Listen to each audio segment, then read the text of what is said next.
بریټن کې اوسل بیا هرکلی موسم په اړه خبرونه شامل او ضلع سوات کې د باران او واورې ورېدو نوې سلسلې شروع کېدو سره یخنۍ کې اضافه راغلې ده. منګوره او خوا او شا سیمو کې په دمې دمې سره د باران لړۍ روانه ده. په دې اړه تفصیل اخلو د خپل نماینده نیاز احمد خان نه. جی نیاز، تفصیلات دي په دې باران په اړه؟ جی دې وخت کې د سوات کې چې دی نو د بارانونو او د واورې نوې لړۍ شروع شوې ده. د سوات د منګورې ښار او دغه رنګې د دې سره نږدې بریکوټ او کابل او مټه خوازخې علاقې چې کوم میداني علاقې دي پای کې چې دی نو دمې دمې سره باران وریږي.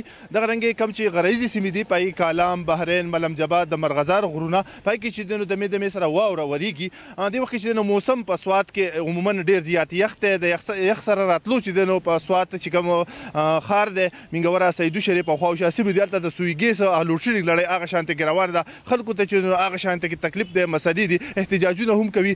دغه رنګې د محکمې موسمیاتو چې کوم پیشنګویي کړې ده هغه دا وایي چې راتلونکې یوه هفته پورې د سوات په بېلابېلو سیمو کې به د بارانونو او د واورو دغه لړۍ چې دی نو روانه او د دې سره به یخ هم چې دی نو هغسې وایي. زه به په اخره کې دا هم وایم چې د واورې لیدو ته چې دی نو سیلانیانو په ډېر لوی تعداد سره د دغه سیلانو سیمو یا د واورو سیمو هغوی مخه کړې ده. هغوی تمه لري چې د واورو څخه خوندونه والي. دې وخت کې په کالامو کې چې دی نو په د هغې چې کومه لاندې سیمه ده هلته کې هم واوره پرته ده، د ملم جبې په سیمه کې هم واوره پرته ده. نو سیلانیان غواړي چې هغه سیمو ته لاړ شي. ګو چې روډونه خراب دي، مشکلات ورته شته، خو بیا هم سیلانیان راځي او د دې ښایسته سیمو څخه خوندونه اخیستو دپاره د لرې لرې سیمو څخه راځي.